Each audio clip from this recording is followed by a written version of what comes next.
बिस्मिल्लाहिर्रहमानिर्रहीम। अस्सलामु अलैकुम वरहमतुल्लाहि वबरकातुहू। व्यूअर्स, आज का हमारा टॉपिक है लैम्डा म्यू थ्योरम। ये टॉपिक दो तरह से बड़ा इम्पोर्टेंट है। एक तो ये कि लैम्डा म्यू थ्योरम की अपनी एप्लीकेशन बहुत ज़्यादा है। मैकेनिक्स के बहुत सारे क्वेश्चन जो हैं वो लैम्डा म्यू थ्योरम को अप्लाई करके सॉल्व होते हैं। एक तो ये इसकी बड़ी इंपॉर्टेंस है। दूसरी इसकी इम्पोर्टेंस ये है कि ये बहुत दफ़ा एग्जामिनेशन में क्वेश्चन पूछा जाता है, state and prove lambda mu theorem, state and prove lambda mu theorem. तो इस लेक्चर में हम इसकी स्टेटमेंट और प्रूफ करते हैं। और एग्जामिनेशन पॉइंट ऑफ व्यू से मैं आपको बता दूं कि बीए बीएससी में तो चूँकि लॉन्ग क्वेश्चन ही आते हैं, तो उसमें तो अक्सर state and prove lambda mu theorem आता है क्वेश्चन। और जो हमारे बीएस वाले हैं, बीएस में शॉर्ट क्वेश्चन के तौर पे ये स्टेटमेंट भी आ जाती है, और एमसीक्यूज में भी स्टेटमेंट जो है वो दे दी जाती है और चार ऑप्शन दे दी जाती है। और लॉन्ग क्वेश्चन में भी पूछ लिया जाता है, उसमें फिर स्टेट एंड प्रूफ कह दिया जाता है। और बाज़ का स्टेटमेंट दे दी जाती है और जो प्रूफ है वो आपसे मांग दिया जाता है। तो आपको हर तरह से इसको तैयार करना है। तो हम आज इसको बड़ी एक आसान तरीके से और शॉर्ट तरीके से इसको हम इसकी स्टेटमेंट जो है वो पहले देखते हैं, और इसका प्रूफ जो है बड़े आसान और शॉर्ट मेथड से करते हैं। Mechanics book to follow.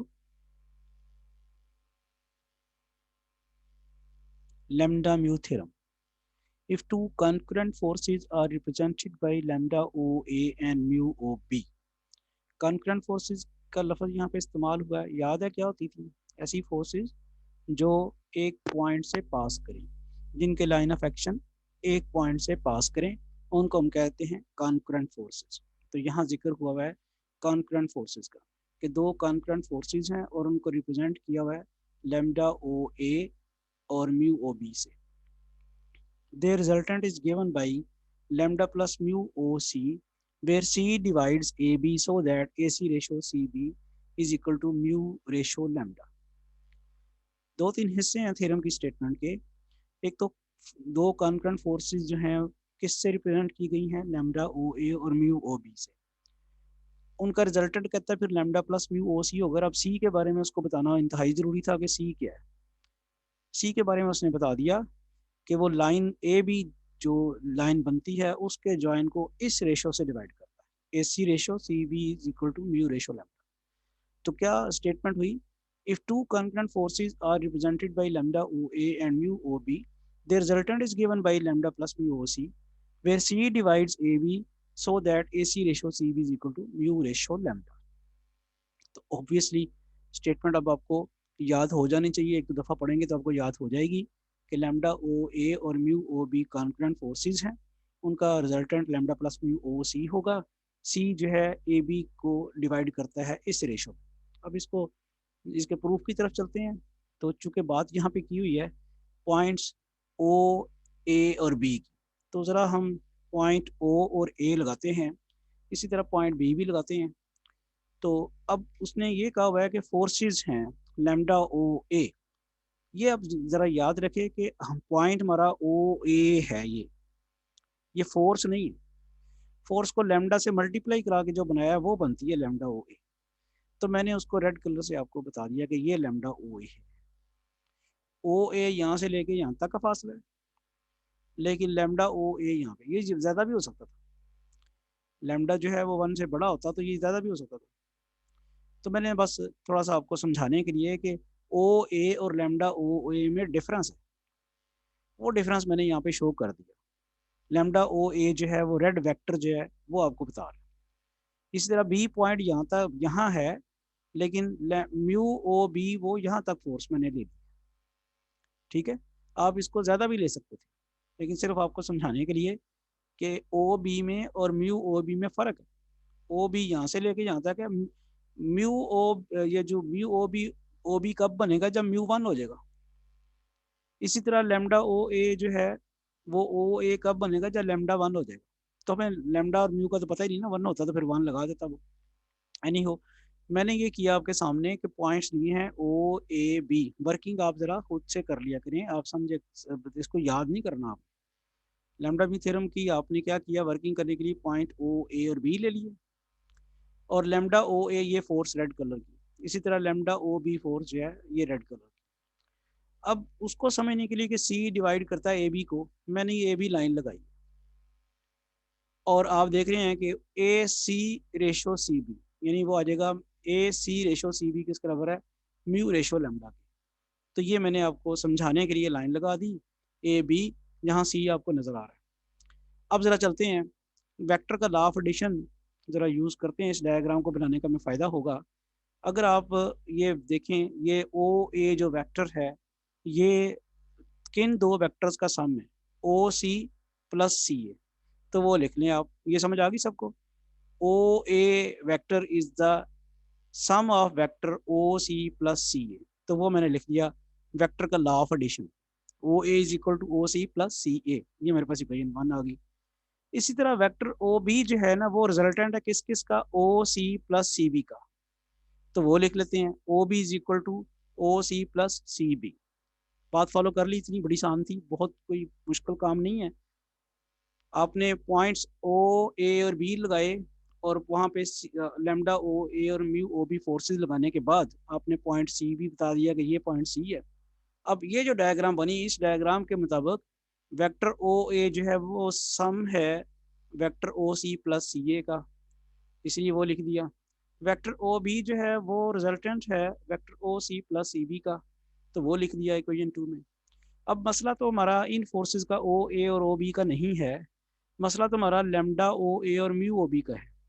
लिहाजा इक्वेशन नंबर 1 को हमने लेमडा से मल्टीप्लाई कराया और इक्वेशन नंबर 2 को म्यू से मल्टीप्लाई कराया और उनको फिर ऐड किया, क्योंकि हमें रिजल्टेंट तो इनका चाहिए था लेमडा ओ ए और म्यू ओ बी का, तो उनको फिर हमने ऐड किया। देखें, जब मैं इक्वेशन नंबर 1 को लेमडा से मल्टीप्लाई कराऊंगा तो मेरे पास आ जाएगा lambda O A is equal to lambda O C plus lambda C A. ये इक्वेशन नंबर 1 को मैंने लेमडा से मल्टीप्लाई कराया। अब इसको मैं ऐड कर रहा हूँ इस इक्वेशन को म्यू से मल्टीप्लाई करा के। इक्वेशन नंबर 2 को जब मैं म्यू से मल्टीप्लाई कराता हूँ तो क्या बनता है, mu O B is equal to mu O C plus mu C B, और ये मैंने उसमें ऐड कर दिया। तो चूंकि मैंने यहाँ पे लिखा था multiplying 1 by lambda and 2 by mu and adding we get, इसको लेमडा से मल्टीप्लाई कराया, इसको म्यू से मल्टीप्लाई कराया और फिर दोनों को ऐड कर दिया। तो जब ऐड किया तो हमारे पास यहाँ है म्यू ओ लेमडा ओ सी और यहाँ म्यू ओ सी है, तो ये आ गया लेमडा प्लस म्यू ओ सी, लेमडा सी ए plus mu C B.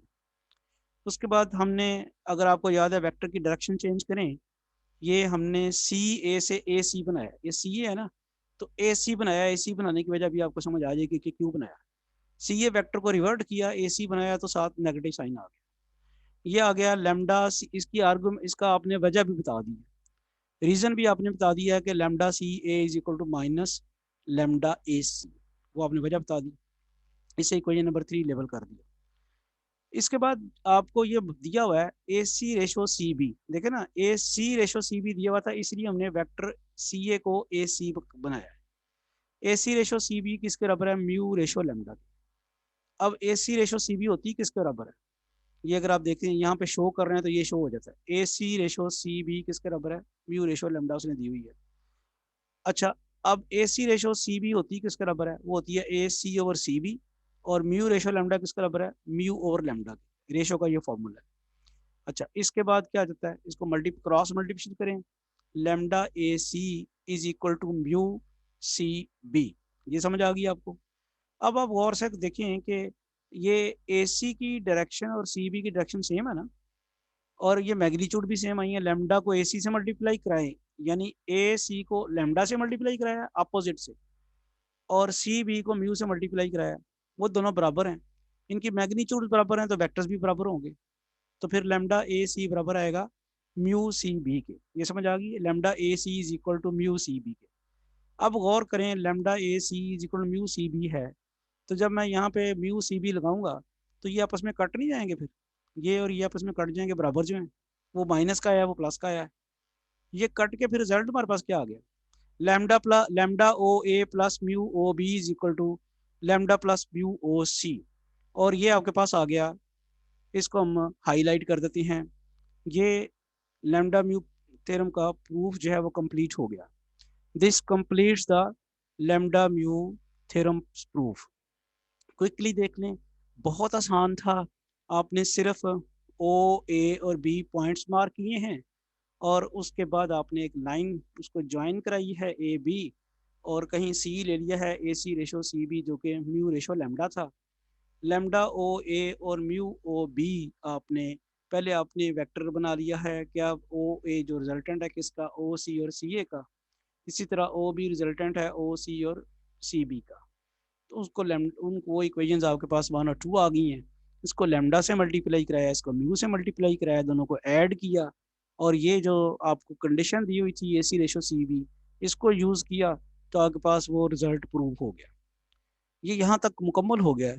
Paper में आपने सिर्फ इतना ही करना है। लेकिन आपको वो याद कराऊँ कि आपका होता था parallelogram, parallelogram of parallelogram law of vector addition.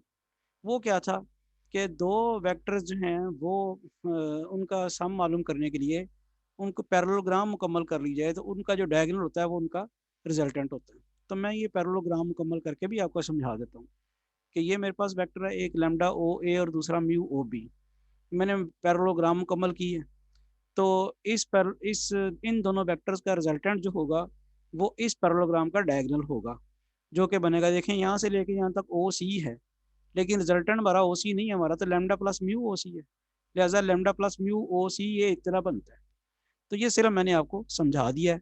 समझाने के लिए ये पैरेललोग्राम बनाई है कि इसमें पैरेललोग्राम जो लॉ है वो भी आपका सेटिस्फाई हो रहा है। तो वो ज़रूरत नहीं थी, सिर्फ आपको समझाने के लिए। तो होपफुली आपको ये सारा कॉन्सेप्ट क्लियर हो गया होगा, लैम्डा म्यू थ्योरम की स्टेटमेंट और लैम्डा म्यू थ्योरम का प्रूफ। सिर्फ स्टेटमेंट में आप प्रूव करने के लिए सिर्फ ये दो चीज़ें आप देखते हैं, डायग्राम आपके पास सही बन जाए, तो ये आपके पास O A is equal to O C plus C A, O B is equal to O C plus C B, इन इसको लैम्डा और इसको म्यू से मल्टीप्लाई करा के आप ऐड करते हैं, तो आपका प्रूफ जो है वो मुकम्मल हो जाता है।